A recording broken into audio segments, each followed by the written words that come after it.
आपल्या सोबत आहेत राष्ट्रीय ओबीसी महासंघाचे राष्ट्रीय अध्यक्ष डॉक्टर बबनराव तायवाडे सर। आता ओबीसींच्या या चळवळीमध्ये शिवसेनेचे मुख्यमंत्र्यांचे शिलेदार ओबीसी शिलेदार सहभागी होणार असल्याची माहिती आहे, काय सांगणार?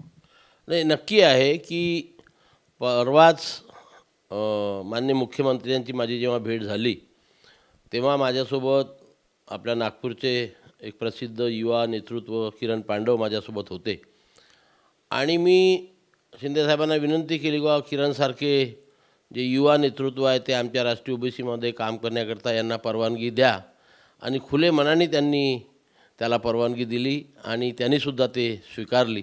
म्हणून याच्या पुढे किरण पांडव हे आमच्या राष्ट्रीय ओबीसी महासंघाचे पदाधिकारी म्हणून संपूर्ण राज्यभर ओबीसींच्या संविधानिक अधिकारासाठी लढ्यामध्ये सक्रिय होणार आहेत। सर, ही भेट झाली, काय काय विषयावर चर्चा झाली आणि ज्याप्रमाणे मराठ्यांच्या आंदोलनात शिवसेनेचे मराठा नेते सहभागी होतात त्याप्रमाणे आता ओबीसींच्या आंदोलनातही शिवसेनेचे ओबीसी नेते सहभागी होणार, पण तुम्ही किरण पांडव यांचं नाव घेतलं, ओबीसी चेहरा आहे शिवसेनेचा विदर्भातला। Car garage network great, claim cover great, price wait वाह, प्राइस भी great. Tata AIG car insurance, trusted नाम, फैंटास्टिक नाम।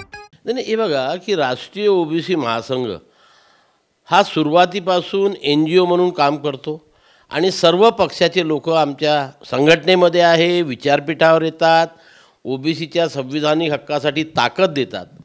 परंतु काही मंडळी अशी असते की नेतृत्वाच्या आदेशाची वाट पाहत असतात आणि काल किरण पांडवला तो आदेश मिळाला, संमती मिळाली आणि एकदा वरच्या नेतृत्वाची संमती मिळाली की खालचे कार्यकर्ते पदाधिकारी हे तन मन धनाने आपल्या ओबीसीच्या हक्कासाठी काम करतात। याच्या पुढे किरण पांडवसुद्धा करतील आणि इतर जे मंडळी आहे याच्या आधी येत होते पण कधी कधी भीत येत होते, याच्या पुढे आता ते बिलकुल खुले मनाने आपल्या ओबीसीच्या संविधानिक अधिकारासाठी काम करतील।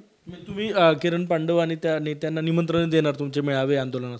निमंत्रण नाही, तो आमचा पदाधिकारी होणार होता। पदाधिकारी झाल्यावर निमंत्रण द्यायची काय गरज आली?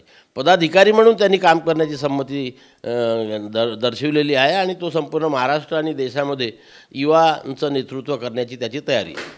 आणखी काय काय चर्चा झाली सर या संपूर्ण मुख्यमंत्र्यांसोबत झालेल्या बैठकीमध्ये? नाही, हे बघा, महत्त्वाचं चर्चा असं की जे मी त्या दिवशी 4 मुद्दे होते जे मी माननीय उपमुख्यमंत्री देवेंद्र फडणवीस साहेबांसोबत सुद्धा चर्चा केली होती, तेच मुद्दे मी माननीय मुख्यमंत्र्यांसोबत प्रदीर्घ चर्चा त्याच्यावरती केली की त्याच्यामध्ये पहिला मुद्दा जो होता बा 29 सप्टेंबरला तुम्ही आमच्या ओबीसी संघटनांची मीटिंग घेतली, 3 तास आपण चर्चा केली आणि त्याच्यातले काही मुद्दे जे होते ते मुद्दे आपण त्वरित निकालीत काढण्याचं आश्वासन आम्हाला दिलेलं होतं। शब्द त्याच्यामध्ये त्वरित होता, पण आता जवळजवळ पावणे 2 महिने होत आलेले आहे, अजून ते पूर्ण झाले नाही। ते आपण अधिवेशनापूर्वी पूर्ण कराव्यात ही चर्चा झाली आणि त्यांनी ते तशा प्रकारची दखल घेतली आणि त्या मान्य केल्याचं कबूल केले। संबंधितांना ते तशा प्रकारचे आदेश देणार आहेत। दुसरं असं होतं की 8 तारखेला मराठा समाजाला 1 दिवस चर्चेकरता दिलेला आहे, तसाच 1 दिवस किंवा 2 दिवस ओबीसी समाजाच्या प्रश्नांवर सुद्धा चर्चा करण्याकरता आपण राखीव ठेवावा आणि तसे संबंधितांनी आदेश द्यावे असं सुद्धा चर्चा आमची झाली, त्याच्यावर सुद्धा त्यांनी होकार दर्शविलेला आहे। महत्त्वाचं वारंवार मी म्हणत होतो की आता जो राज्य मागासवर्गीय आयोग नव्याने मराठा समाजाचा मागासलेपण तपासण्याकरता तपासणी करणार आहेत, त्यामध्ये ज्या जाती ऑलरेडी ओबीसीमध्ये आहेत त्या जाती सोडून अभ्यास करण्याचे निर्देश राज्य मागासवर्गीय आयोगाला द्यावेत, ही सुद्धा आमची सूचना त्यांनी मान्य केली। आणि जी सध्या न्यायमूर्ती शिंदे समिती काम करते आहे त्या समितीने काम करत असताना आणि दस्तऐवजाची पडताळणी होत असताना इतर ज्या ओबीसी जाती आहे त्यांचीसुद्धा तपासणी करता आली तर ती करावी, जेणेकरून या 400 जाती आहेत त्यालासुद्धा त्याचा फायदा होईल असं निवेदन मी केलं, तर ते सुद्धा त्यांनी आम्ही मान्य केलेलं। जरांगे पाटील म्हटलेले की ज्यांना ज्यांच्या नोंदी नाही ओबीसींच्या त्यांना 24 डिसेंबर पर्यंत एक वेगळा कायदा करून वेगळं आरक्षण सरसकट सगळ्यांना आरक्षण देण्याची तयारी आहे सरकारची, अशी माहिती आहे। जरांगे पाटलांचा दावा आहे। नाही, अशा आमच्या पूर्ण एवढ्या प्रदीर्घ चर्चेमध्ये असल्या प्रकारचा कुठलाही मुद्दा त्या ठिकाणी आलेला नाही। संविधानाच्या चौकटीमध्ये काय बसते, न्यायालयाच्या चौकटीमध्ये काय बसते आणि त्याप्रमाणेच आम्ही त्यांना आरक्षण देण्याकरता कटिबद्ध आहोत।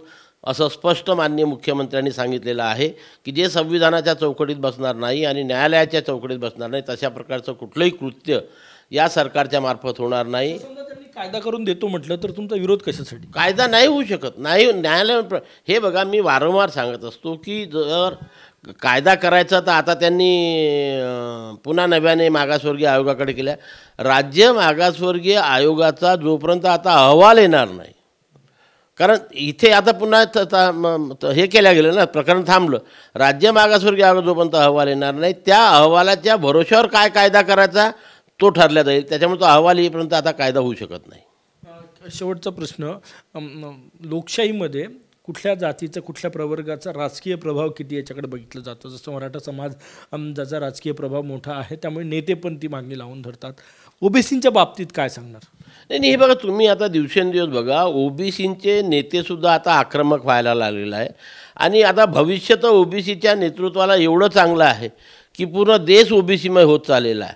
अशा वेळेस मी आपल्या माध्यमातून ओबीसीच्या नेत्यांना आणि कार्यकर्त्यांना सांगतो की आणखी जोमाने काम करा, ओबीसीला जागृत करा, त्यांच्या अधिकाराची जाणीव करून द्या आणि जे जे अधिकार मागच्या 75 वर्षात त्यांना मिळाले नाही ते मिळवून देण्याचे प्रयत्न करा. समाज तुमचा आभारी राहील. आणि अशा प्रकारे सर्वच ओबीसी नेत्यांनी आपले सर्व पक्षीय मतभेद सोडून, मी तरी म्हणतो पक्षीय मतभेद मिळून ओबीसीच्या हक्काकरता काम करायला पाहिजे. दुसरं असं आहे की मी त्या दिवशी माननीय फडणवीस साहेबांची भेट घेतली होती आणि परवा मुख्यमंत्री साहेबांची भेट घेतली, चांगली चर्चा झाली. आणि त्या चर्चेमध्ये मी त्यांना एक निवेदन केलं की एवढा मोठा आमचा ओबीसी समाज या विदर्भामध्ये आहे आणि कोकणा, पण विदर्भामध्ये पर्टिक्युलरली 11 जिल्ह्यामध्ये, आणि ओबीसी समाजाचं एकही भवन आमच्या या विदर्भामध्ये नाही आहे अशी विनंती मी मुख्यमंत्री आणि फडणवीस साहेब दोघांनाही केली होती. मला सांगताना आनंद होतो की परवाच्या भेटीमध्ये माननीय मुख्यमंत्र्यांनी ॲक्सेप्ट केलं आणि संबंधित अधिकाऱ्याला त्वरित निर्देश दिले की लवकरात लवकर नागपूरमध्ये एक भव्य ओबीसी भवन राष्ट्रीय ओबीसी महासंघाला बांधून देण्यात यावं. कॅमेरामॅन सचिन सायांचं, गजानन माटे, TV9 मराठी, नागपूर.